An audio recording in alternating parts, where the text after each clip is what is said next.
Magandang araw po sa ating lahat. Ang layon po ng video ito ay upang ipakita ang kakulangan sa pagtuturo ni Mr. Ed Lapis tungkol sa kung papaano ang tao ay magiging anak ng Diyos. Ito po ay nasa kanyang podcast na may pamagat na "You will never understand resurrection if you still think like the old you."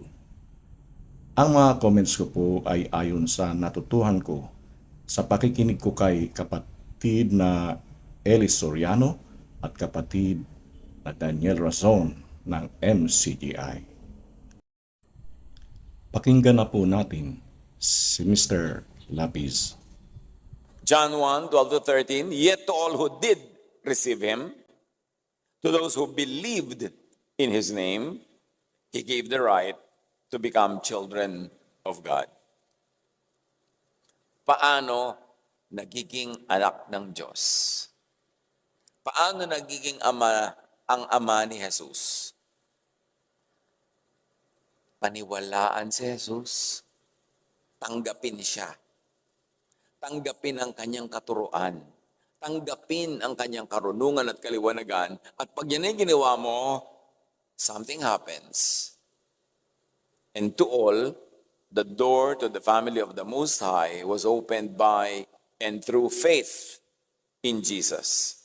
Ito ang gusto kong ipakadikdik-dikdikan, ipakadiin-diin hanggang talagang lubos na ma-appreciate. Pag kinilala mo si Jesus, nanalig ka sa Kanya, lalong-lalo sa Kanyang katuruan, at yun ay ipinamuhay mo, tinanggap mo sa iyong isip, sa iyong puso, at yun ang naging katotohanan mo, ang katotohanan ni Jesus, may nagaganap. Nagiging anak ka ng Ama ni Jesus. Nagiging anak ka ng Diyos. Walang inungkat dito na kahit anong relihiyon, walang inungkat na religious group, religious identity, religious corporation. Walang inungkat dito na religious ritual, religious activity na dapat mong gawin. Sabi, pag naniwala ka at tinanggap mo yun sa iyong puso, nagiging anak ka ng Diyos. Siyempre, agaw-agaw ng mga religion, kung paano ka magpupunta sa langit, kailangan dumaan ka sa kanila, maging member ka nila, maging ganito ka nila, yung may mga ritual sila na salihan mo, pero wala yun sa verse na to. Nasa mga teachings lang yun ng iba-ibang mga religion, kaya dapat suriin. Napakahalaga na intindihin natin ang verse na ito. Binasa po ni Mr. Ed Lapis ang John 1 verse 12. Tayo naman po ang magbasa. Simulan na natin sa verse 10 nang masuri natin ng mabuti. John 1 verse 10. He, Jesus Christ, was in the world, and the world was made through him. Yet the world did not know him. He came to his own, and his own people did not receive him. But to all who did receive him, who believed in his name, he gave the right to become children of God. Pagkatapos mabasa ni Mr. Lapis ang talata, ay nagtanong po siya, paano nagiging anak ng Diyos? Paano nagiging ama ang ama ni Jesus?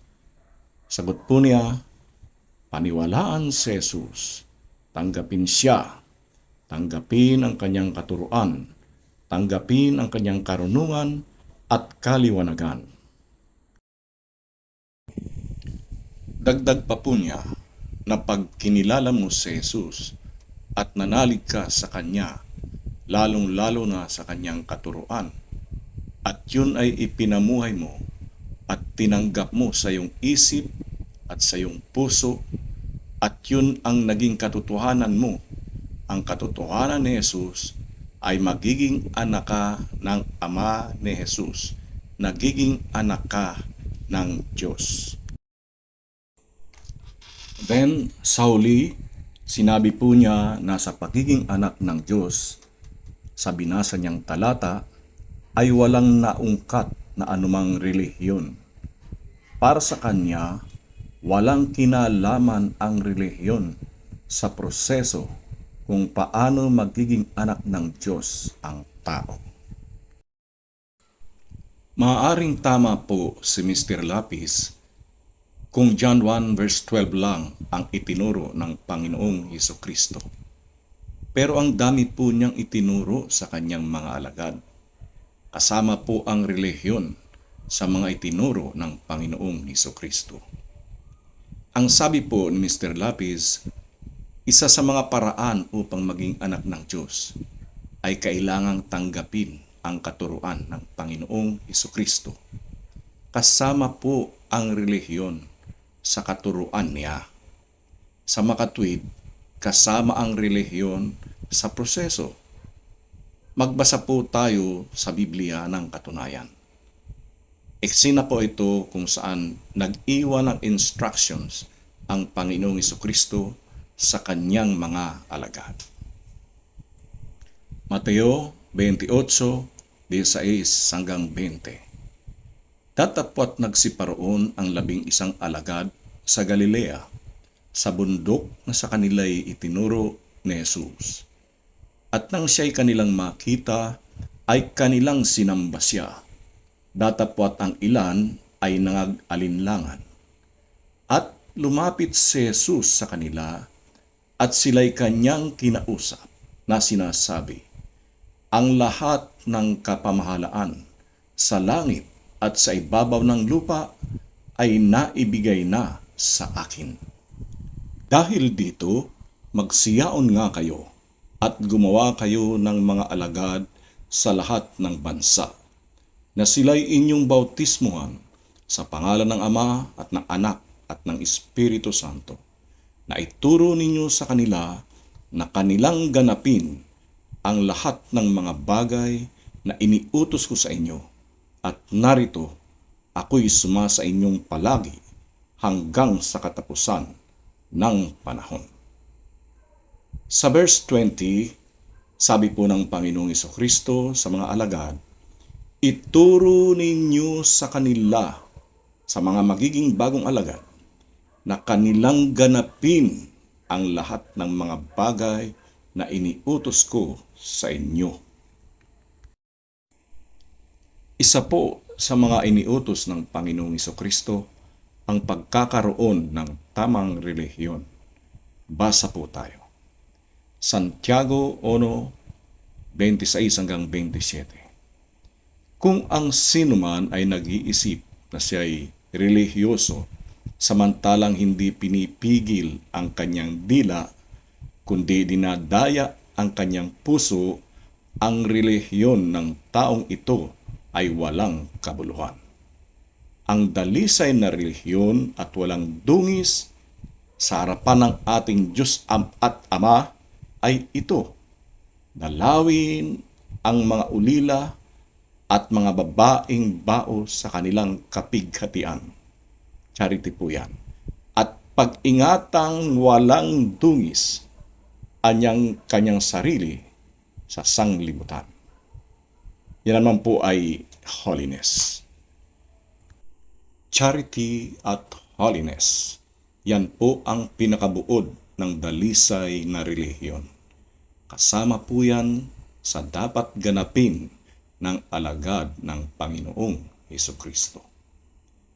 Hebrews 12:14. Follow peace with all men, and holiness, without which no man shall see the Lord. Ayan po, nakita natin na kasama sa katuruan ng Panginoong Hesukristo ang relihiyon. Pakinggan pa po natin ang iba pang sinabi ni Mr. Lapis. That's why the specific teachings of Jesus, universalized in the major ideas of Jesusness, must be understood and appreciated.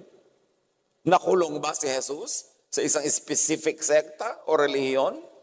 O si Jesus ay isang universal Savior na ang kanyang teaching ay universal that transcends any and all man-made religious walls? Palayain si Jesus sa pinagkulungan sa kanya ng mga umaangkin sa kanya. To those who believed Him, to those who received Him, He gave the right to become children of God.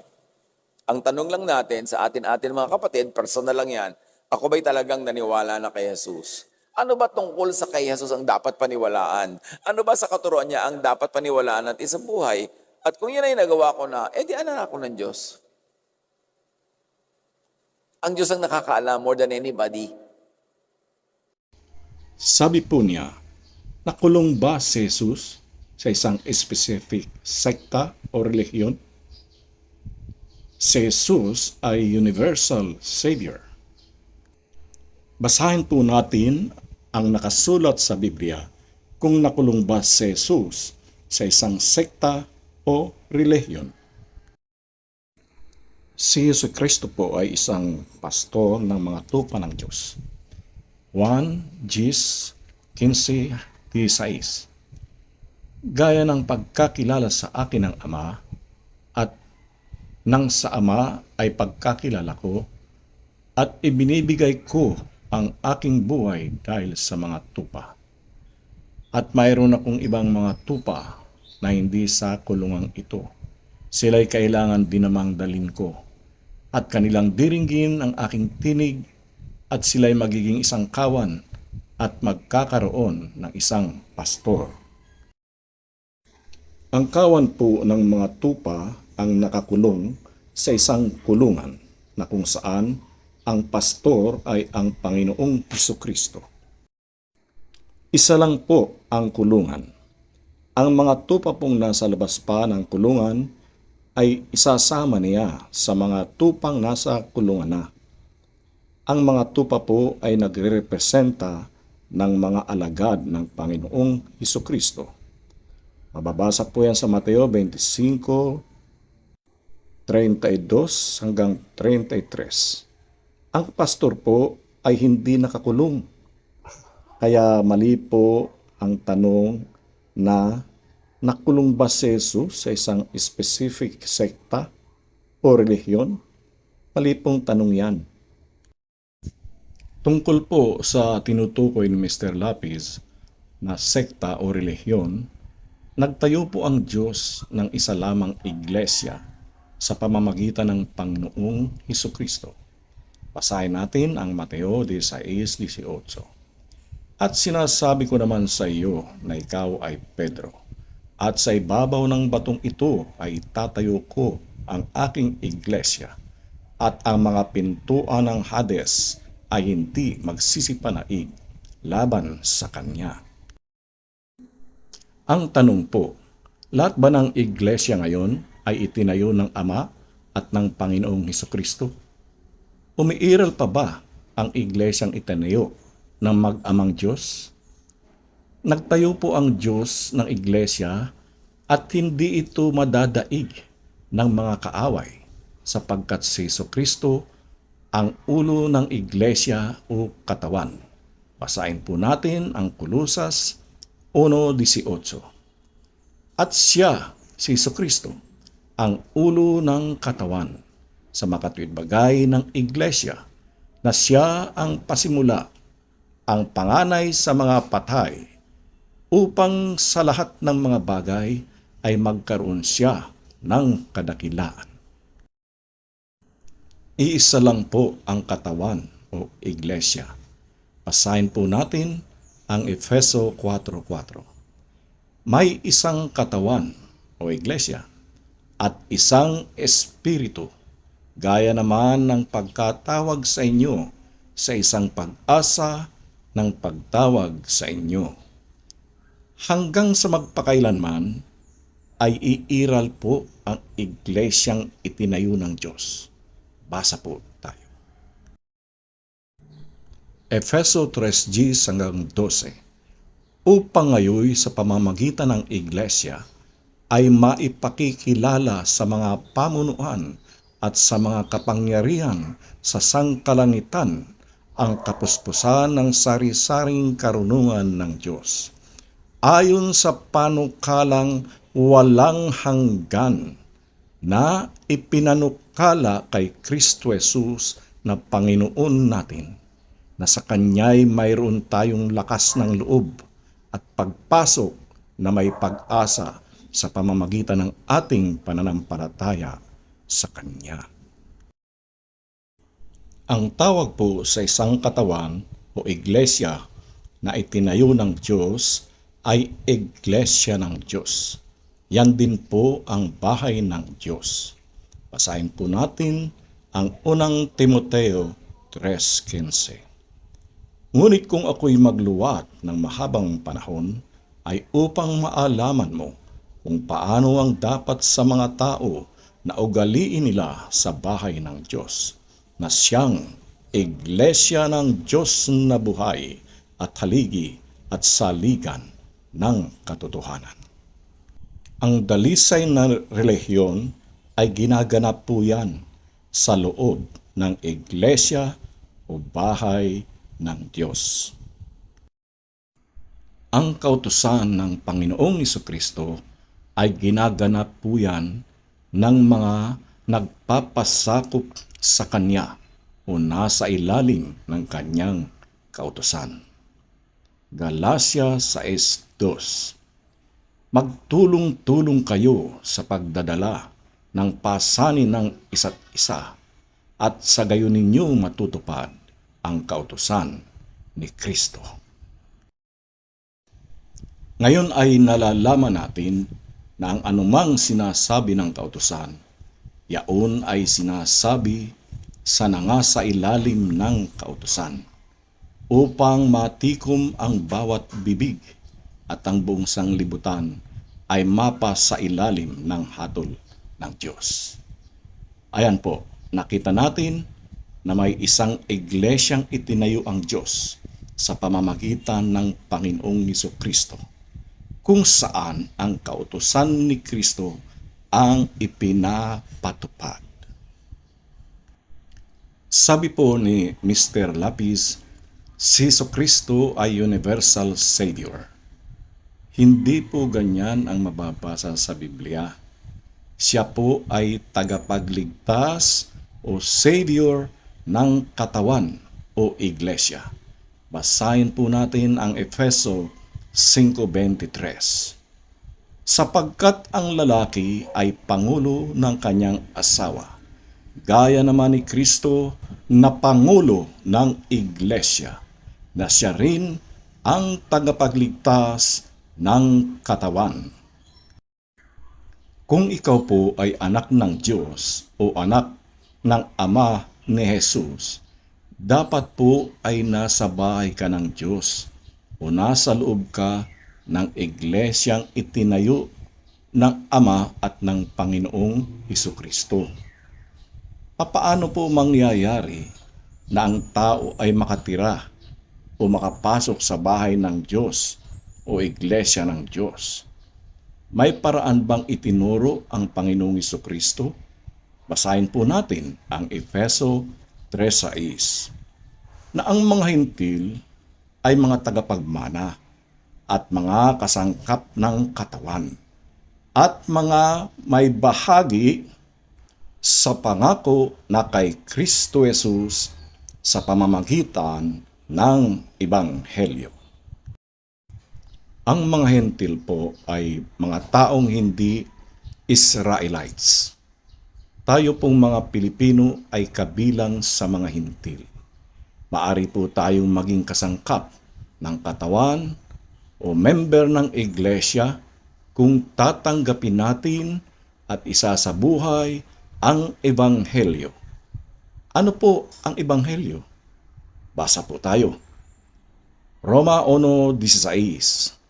Sapagkat hindi ko ikinahihiya ang Ebanghelyo, sapagkat siyang kapangyarihan ng Diyos sa ikaliligtas ng bawat sumasampalataya, unay sa Hudyo at gayon din sa Griego. Ang Griego po ay kabilang sa mga hintil. Ang Ebanghelyo po ay siya ding aral ng katotohanan na dapat ganapin ng mga alagad ng Panginoong Hesukristo. Efeso 1:13-14. Nasa Kanya'y kayo rin naman, pagkarinig ng aral ng katotohanan ng ebanghelyo ng inyong kaligtasan. Nasa Kanya rin naman, mula nang kayo'y magsisampalataya, ay kayo'y tinatakan ng Espiritu Santo na ipinangako, na siyang patutuo sa ating mana hanggang sa ikatutubos ng sariling pag-aari ng Diyos sa ikapupuri ng Kanyang kalwalhatian. Ang batayan po ng pamumuhay ng mga anak ng Diyos ay ang Ebanghelyo. Filipos 1:27. Ang inyo lamang pamumuhay ay maging karapat-dapat sa Ebanghelyo ni Kristo, upang maging ako ay dumating at kayo'y makita o wala man sa harap ninyo, ay mabalitaan ko ang inyong kalagayan, na kayo'y matitibay sa isang espiritu, na kayo'y mangagkaisa ng kaluluwa, na nangagsisikap sa pananampalataya sa Ebanghelyo. Sa pagganap po ng Ebanghelyo ay maliligtas ang tao. Unang Korinto 15:1-2. Ngayoy ipinatatalastas ko sa inyo, mga kapatid, ang Ebanghelyo na sa inyo'y aking ipinangaral, na inyo namang tinanggap, na siya rin naman ninyong pinananatilihan.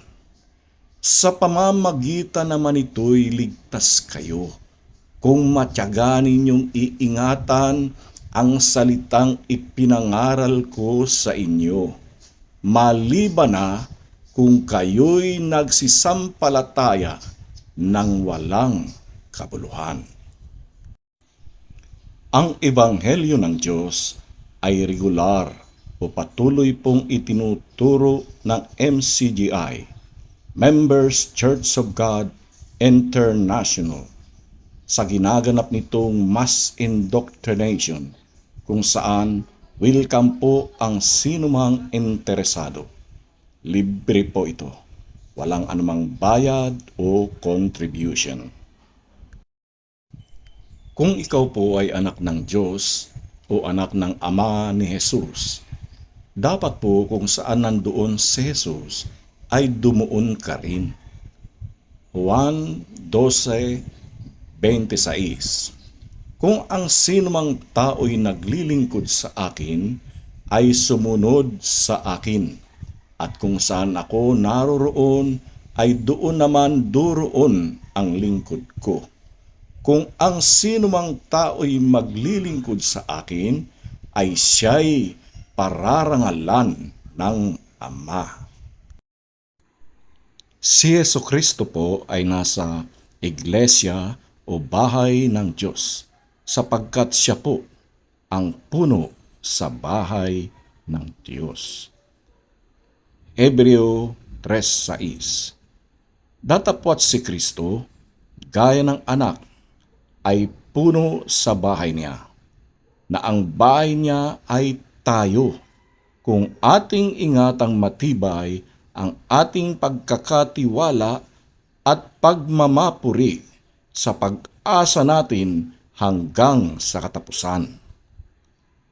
Ang Panginoong Jesucristo po ay ang mabuting pastor. Isa lang po ang kanyang kawan. Mapalad ang mapapabilang sa kanyang kawan. 1:11.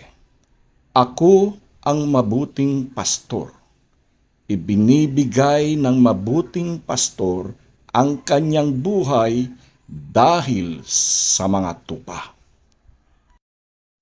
Panghuli pong susuriin natin ang sinabi ni Mr. Lapis na kailangan nating kilalanin si Jesus. Pakinggan uli natin ang sinabi niya. Ito ang gusto kong ipakadikdik-dikdikan, ipakadiin-diin hanggang talagang lubos na ma-appreciate. Pag kinilala mo si Jesus, nanalig ka sa Kanya, lalong-lalo sa Kanyang katuruan, At yun ay ipinamuhay mo, tinanggap mo sa iyong isip, sa iyong puso, at yun ang naging katotohanan mo, ang katotohanan ni Jesus, may nagaganap. Nagiging anak ka ng Ama ni Jesus. Nagiging anak ka ng Diyos. Papaano po natin masasabi na kinikilala natin si Jesus o kilala natin siya? Basa po tayo. Unang 1, 2, 3 hanggang 4. At sa ganito'y nalalaman natin na siya'y ating nakikilala kung tinutupad natin ang kanyang mga utos. Ang nagsasabing nakikilala ko siya at hindi tumutupad ng kanyang mga utos ay sinungaling at ang katotohanan ay wala sa kanya. Kung hindi po natin tinutupad ang mga utos ng Panginoong Jesucristo, ay hindi natin siya kilala o kinikilala.